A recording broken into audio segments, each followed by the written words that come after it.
ચૈતરભાઈ વસાવાને 7 વર્ષની સજા ફટકારવામાં આવી તો મિત્રો આજે એક મોટા સમાચાર મળી રહ્યા છે। સંવાદદાતા સુરેશ પ્રજાપતિ આપણી જોડે જોડાયા છે।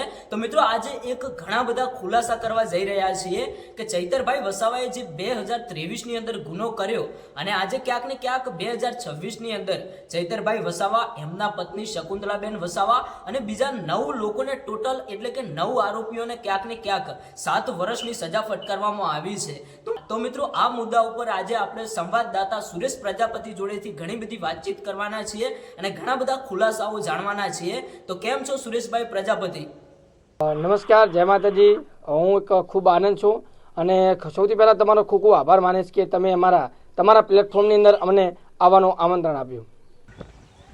તો અત્યારે હાલ ચૈતરભાઈ વસાવાને તમે જોતા હશો કે ડેડિયાપાડાના ધારાસભ્ય અને ખૂબ જ મોટું એમનું નામ અને ઘણું બધું માન સન્માન છે અને ચૈતરભાઈ વસાવાને વારંવાર ક્યાંક ને ક્યાંક જેલની અંદર ફસાવવામાં આવે છે। તો એ બાબતે તમારું શું કહેવું થાય છે?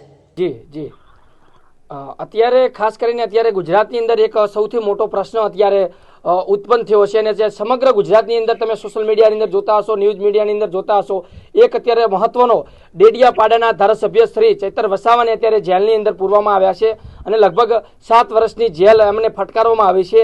અને સૌથી મહત્વનો પ્રશ્ન એ છે કે અત્યારે એમને લગભગ 2013ની અંદર એમણે કંઈક ગુનાહિત પ્રવૃત્તિ કરી હતી, એટલે કે ફોરેસ્ટ ખાતાની અંદર કંઈક મારામારી થઈ હતી અને હવાની અંદર ફાયરિંગના બનાવ બને એવું અત્યારે સૂત્રો અનુસાર જાણવા મળી રહ્યું છે। હા, તો ચૈતર વસાવાને જે 7 વર્ષની સજા ફટકારવામાં આવી એ બાબતે આપણે આજે ઘણી બધી વાતચીત કરવા જઈ રહ્યા છીએ કે ચૈતરભાઈ વસાવાનો ગુનો હતો, એક ફોરેસ્ટ અધિકારી જોડે ક્યાંક ને ક્યાંક હાથાપાઈ થાય છે, હવામાં ફાયરિંગ થાય છે। તો ક્યાંક ને ક્યાંક આ ગુનાના કારણે એટલે કે આવડી નાનકડી વાતની અંદર શું 7 વર્ષની સજા ફટકારવામાં આવી એ કેટલી યોગ્ય છે? જી સંજીભાઈ, અત્યારે વાત ખાસ કરીને વાત કરીએ તો અત્યારે જે તમે નાની ગુનાહિત પ્રવૃત્તિ અત્યારે કહેવા જઈએ, જે ગુનો નાનો હોય કે મોટો, એ ગુનાના એક એના સાનિધ્ય પ્રમાણે એને જોવો પડતો હોય છે, પરંતુ અત્યારે કોઈક ને કોઈક જગ્યાએ તમે કદાચ અત્યારે જોતા હશો તો એમને એવું લાગી રહ્યું છે કદાચ સૂત્રો અનુસાર કે જોવા જઈએ તો કે એમને કદાચ ફસાવાની અંદર આવવા શકતા હોય અથવા ડેડિયાપાડાની અંદર એમની એક સારી એવી મજબૂત પકડ હતી અને આદિવાસી સમાજની અંદર એમનું એક ડાયરેક્ટ એક નેટવર્કિંગ હતું અને સારું એવું અત્યારે ડેડિયાપાડાની અંદર લોકચાહના બનાવી હતી। કદાચ એમને પાડવા માટે અથવા એમને બદનામ કરવા માટે પણ આવી કોશિશ થઈ હોઈ શકે છે, પરંતુ આપણે એના ઉપર એકદમ સ્પષ્ટીકરણ કરી શકતા નથી। અત્યારે હાલ ઘણા બધા લોકો આદિવાસી સમાજના એટલે કે ચૈતરભાઈ વસાવાના સમાજના લોકોનું કહેવું એવું છે કે ચૈતરભાઈ વસાવાએ જે 2023 ની અંદર ગુનો કર્યો તો એમને ક્યાંક ને ક્યાંક થોડા જ વર્ષો બાદ એમને એક મોટી સજા ફટકારવામાં આવી। અમુક એવા પણ ગુનાઓ છે જેમને મોટા એટલે કે મોટા મર્ડરના કેસ કરી નાખ્યા છે, છતાંય હજુ સુધી એના ચુકાદા આવતા નથી અને એ કેસ વર્ષો સુધી એમને એમ પડી રહે છે। તો ક્યાંક ને ક્યાંક ચૈતર વસાવાને જ કેમ વારંવાર ટાર્ગેટ કરવામાં આવે છે અને એમને જ કેમ વારંવાર ફસાવવામાં આવે છે? જી સંજયભાઈ, તમારી વાત 100%ની સાચી વાત છે અને અત્યારે તમે જોતા હશો કે અવારનવાર અત્યારે મર્ડરના કે બલાત્કારના એવા મોટા બનાવો અત્યારે ગુજરાતની અંદર બની રહ્યા છે। ગુજરાતની અંદર કહો કે ડેડિયાપાડાની કરો કે અત્યારે સમગ્ર આપણા ભારત દેશની અંદર અવનવા અત્યારે ગુનાહિત પ્રવૃત્તિ ચાલતી હોય છે, પરંતુ જેવી રીતે તમે વાત કરી કે 2023ની અંદર ચૈતરભાઈ વસાવાએ જે ગુનાહિત પ્રવૃત્તિ કરી હતી એનો અત્યારે 2026ની અંદર એનો નિકાલ લાવવામાં આવ્યો છે। આમ જોવા જઈએ તો ગુનાહિત પ્રવૃત્તિની અંદર ચૈતર વસાવો અનેક એવા જેલની અંદર કારાવાસની અંદર જઈ આવ્યા છે અને એમના ઉપર અનેક એવી FIR પણ થઈ છે, પરંતુ એ નાના મોટી હતી, એકાદ 2 મહિના માટે હોઈ શકે છે કે તમે સંજયભાઈ જોયું છે હમણાં જ ટૂંક સમય પહેલા પણ એમને જેલની અંદર પૂરવામાં આવ્યા હતા, પરંતુ અત્યારે જેવી રીતે અત્યારે સૂત્રો અનુસાર જોઈ રહ્યા છો, અત્યારે લોકો પ્રત્યે તમે પ્રેમ જોઈ રહ્યા છો, જે અમને ધારાસભ્યો બન્યા એના પહેલાની જે ગુનાહિત પ્રવૃત્તિ હતી અને એનું અત્યારે નિરાકરણ અત્યારે લાવવામાં આવ્યું છે। તો એક આપણે એક આમ નાગરિક તરીકે એક આંખથી જોઈએ તો આપણને એમ જ લાગી રહ્યું છે કે કંઈક ને કંઈક એમને બદનામ કરવા માટે કે ફસાવવા માટેની કોશિશ હોઈ શકે છે। 100%ની વાત છે। હા, તમે જે વાત કરી કે ચૈતરભાઈ વસાવાને હમણાં પણ થોડા ટાઈમ પહેલા એટલે કે 3 મહિના સુધી જેલમાં રાખવામાં આવ્યા હતા, એ ટાઈમે ચૈતરભાઈ વસાવાનો ગુનો હતો સંજય વસાવા નામના વ્યક્તિને એક કાચનું ગ્લાસ છૂટું માર્યું હતું। એટલા જ ગુનાની અંદર ક્યાંક ને ક્યાંક ચૈતર વસાવાને 3 મહિના સુધી જેલમાં રાખવામાં આવ્યા હતા। હવે આ પણ કેટલું યોગ્ય લાગે કે તમે વિચાર કરો કે એક કાચનો ગ્લાસ માર્યો, એમાં એમને 3 મહિનાની સજા ફટકારવામાં આવી।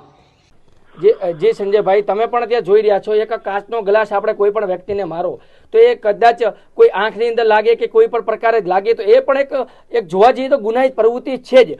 પરંતુ આપણે એના સાનિધ્ય ઉપર જઈએ તો એક તમે વિચાર કરો કે ચૈતરભાઈ વસાવા એક ધારાસભ્ય છે, એમની એક મોટી પોઝિશન છે, તો શું એમને કંઈક જરૂર પડી છે કાચનો ગ્લાસ મારવાની એટલી બધી તકલીફ લેવી પડી છે? ત્યારે એમને પણ ખબર છે કે આ એક ગુનાહિત પ્રવૃત્તિ છે, પરંતુ એમણે તેમ છતાં એ કરી છે. તો એનું પણ એક મહત્વનું કારણ હોઈ શકે છે, અથવા એ જે લોકો અહીંયા પણ એ જગ્યા ઉપર આવ્યા હોય કે જે સભા ઉપર આવ્યા હોય એ જાતે કરીને મૂક્યા હોય કે એ આવી રીતના ઉશ્કેર્યું ભર્યું કામ કરે એવું પણ હોઈ શકે છે જોવા જઈએ તો.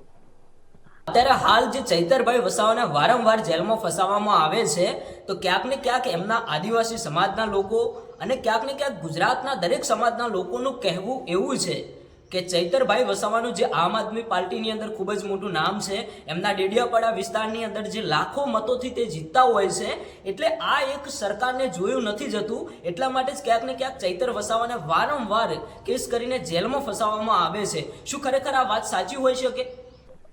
જી સંજયભાઈ, આપણે ડાયરેક્ટ સરકાર ઉપર કોઈ પ્રહાર કરવો એ મને મારા અંદાજ પ્રમાણે એક મૂલ્ય ગણાતું નથી, કારણ કે આપણે સરકાર ઉપર સીધા પ્રહાર નાખી શકતા નથી. પરંતુ કોઈકની કોઈક જગ્યાએ આપણાના અનુસંધાન પ્રમાણે એવું લાગી રહ્યું છે કે કંઈક ને કંઈક જગ્યાએ ચૈતર વસાવા જોડે કે એમની વાઇફ જોડે ખૂબ ખોટું થઈ રહ્યું છે. જેવી રીતે હાલ જ મેં થોડાક સમય પહેલા સોશિયલ મીડિયામાં વિડીયો પણ જોયો હતો, તેની અંદર જાહેરની અંદર રેલી કાઢવામાં આવી રહી છે, ખૂબ જ એમની અંદર ડેડિયાપાડાની અંદર સમર્થન મળી રહ્યું છે અને લોકો જાહેર રસ્તા ઉપર ઉતરી અને એમ કહી રહ્યા છે, મોટા મોટા બોર્ડ લઈને ઉતરી ગયા છે રોડ ઉપર, એની અંદર લખેલું હોય છે કે હું ચૈતર વસાવા સાથે જ જો એમ કરીને એ વિરુદ્ધ પ્રદર્શન કરી રહ્યા છે અને એ પ્રોટેક્શન કરી રહ્યા છે. તેમની અંદર પણ કેટલાય લોકોને બળજબરીથી પોલીસ પ્રોટેક્શન દ્વારા એમને જેલની અંદર પૂરવામાં આવ્યા છે, એ પણ મેં વિડીયો જોયો છે. જી તમારી વાત 100% સાચી છે. પરંતુ જેવી રીતે અત્યારે 7 વર્ષની જેલની સજા છે, એ જો સજા 7 વર્ષની ફટકારવામાં આવે તો સૌથી મોટું નુકસાન એ થશે, કારણ કે કદાચ સરકારનો એવો પ્લાન પણ હોઈ શકે, જેવી રીતે અત્યારે સત્તાની અંદર ભાજપ સરકાર છે, કદાચ એમનો પણ એવો પ્રચાર હોઈ શકે કે જો એમના ઉપર 7 વર્ષની સજા ફટકારવામાં આવે તો કદાચ એમનું ધારાસભ્યનું પદ છે એ છીનવાઈ જાય અને એના જગ્યાએ બીજી વાર જો આજુબાજુ કોઈ સારો એવો વ્યક્તિત્વ ન આવે તો એ પણ ફરી એકવાર એમની સરકાર બનાવી શકે છે. આપણે 100% સંપૂર્ણપણે પુષ્ટિ ન કરી શકીએ, પરંતુ લોકોના મત મુજબ એવું કદાચ 100% જણાઈ આવે છે. હા, તમે જે વાત કરી કે ચૈતરભાઈ વસાવાને જ્યારે પણ જેલમાં નાખવામાં આવે છે ત્યારે એમના આદિવાસી સમાજના લોકો સાથે સાથે ગુજરાતના દરેક સમાજના લોકો રોડ રસ્તાઓ ઉપર રેલીઓ કરવા માટે નીકળી પડે છે અને ક્યાંક ને ક્યાંક મોટા મોટા પોસ્ટર લઈને એવું કહે છે કે હવે જેલ કા તાલા તોડો ઓર ચૈતર વસાવા કો છોડો. શું ખરેખર આ બધા જે લોકો રેલીઓ કરતા હોય છે અને જે મોટા મોટા આંદોલનો કરતા હોય છે, શું ખરેખર આવા નારા લગાવવાથી ચૈતરભાઈ વસાવા જેલમાંથી છૂટી જશે? એ એક લોકોની મત અનુસાર હોઈ શકે છે કે લોકોનો એક પ્રતિસાદ હોઈ શકે છે કે અમારો એક રાજનેતા છે અત્યારે, કારણ કે એમણે જે લોકોએ એમને ચૂંટીને લાવ્યો છે તો એમનો પણ અત્યારે પ્રતિસાદ હોઈ શકે છે. એમણે ચૂંટીને લાવ્યો છે, પાછળના કેટલાક વર્ષથી એ ધારાસભ્ય બનીને આવી રહ્યા છે, તો કદાચ એમનું પણ એવું કારણ હોઈ શકે છે કે આવી રીતે પ્રોટેક્શન કરીએ તો કદાચ એમને જલ્દીથી જલ્દી ન્યાય મળે, જલ્દીથી જલ્દી એ જેલમાંથી કારાવાસમાંથી બહાર આવે, એમની અલગ પ્રકારની એવી કદાચ લોકચાહના હોઈ શકે છે. હા, ચૈતર વસાવાની જે તમે લોકચાહનાની વાત કરી એ તો ક્યાંક ને ક્યાંક આપણને સોશિયલ મીડિયામાંથી દેખાઈ જ આવે છે કે ચૈતરભાઈ વસાવાના સપોર્ટમાં હજારો અને લાખોની સંખ્યામાં લોકો વિડીયો બનાવતા હોય છે અને એવું કહે છે કે અમારા નેતાને તમે ખોટી રીતે ફસાવો છો, અમારા નેતા સાચા છે, અમારા હક અને અધિકાર માટે ક્યાંક ને ક્યાંક અમારા માટે લડત લડી રહ્યા છે, તો તમને આ બધું જોયું નથી જતું અને તમે ચૈતરભાઈ વસાવાને ક્યાંક ને ક્યાંક ખોટી રીતે ફસાવો છો. શું ખરેખર આવી વાતો અત્યારે હાલ સોશિયલ મીડિયામાં વાયરલ થતી હોય છે અને ઘણા બધા લોકો વિડીયો બનાવીને ક્યાંક ને ક્યાંક કોઈ પણ પાર્ટી વિશે પણ ખરાબ ખરાબ શબ્દો વાપરીને બોલતા હોય છે, તો શું ખરેખર આવું બોલવાથી ચૈતરભાઈ વસાવાને ભારે નુકસાન પડી શકે છે કે ચૈતરભાઈ વસાવા જલ્દીથી જેલની બહાર આવી શકે છે? અત્યારે જેવી રીતે અત્યારે સૂત્રો અનુસાર આપણે ચેક કરીએ કે એક ધારાસભ્ય છે અને એમની ડેડિયાપાડાની અંદર ખૂબ મજબૂત એક પકડ છે, તો તમે વિચાર કરો કે એમને જેલમાં પૂરવા એટલું પણ આસાન પણ નથી. કદાચ એમની ગુનાહિત પ્રવૃત્તિ 100% એક પ્રબળ છે, મજબૂત છે અને એમને ગુનાહિત પ્રવૃત્તિ કરી છે, એમને પણ ખુદ સ્વીકાર્યું છે. કદાચ તમે સોશિયલ મીડિયામાં જોયું છે, એમણે સ્વીકાર્યું છે ત્યાં માટે એમને જેલમાં પૂરવામાં આવે છે. ગુનાહિત પ્રવૃત્તિ તો 100% કરી છે, બરોબર છે, પરંતુ એ કંઈક ને કંઈક જે અત્યારે મોડા વહેલો અત્યારે જે ગુનાહિત પ્રવૃત્તિ એવડી મોટી પણ કરી નથી, પરંતુ જે માનહાનિનો કેસ છે જે લગાવવામાં આવ્યો છે અથવા જે હવાની અંદર ફાયરિંગ કરવું કે જે ફોરેસ્ટ ખાતાના અધિકારીઓ સાથે મારપીટ કરવી કે હાથાપાઈ કરવી, એ પણ કોઈક ને કોઈક અંશે યોગ્ય નથી ગણવામાં આવતું. હવે આટલા સુધી આપણે ઘણી બધી વાતચીત કરી, તો સંવાદદાતા સુરેશ પ્રજાપતિ તમારો ખૂબ ખૂબ આભાર. હવે મારે તમને એક છેલ્લો પ્રશ્ન કરવો છે. અત્યારે હાલ ક્યાંક ને ક્યાંક ચૈતરભાઈ વસાવાને જે 7 વર્ષની સજા ફટકારવામાં આવી, હવે શું ચૈતરભાઈ વસાવાનો કેસ હાઈકોર્ટ સુધી પહોંચશે તો એમને ન્યાય મળશે કે કેમ? આ એક છેલ્લો પ્રશ્ન છે. તમારું શું કહેવું થાય છે?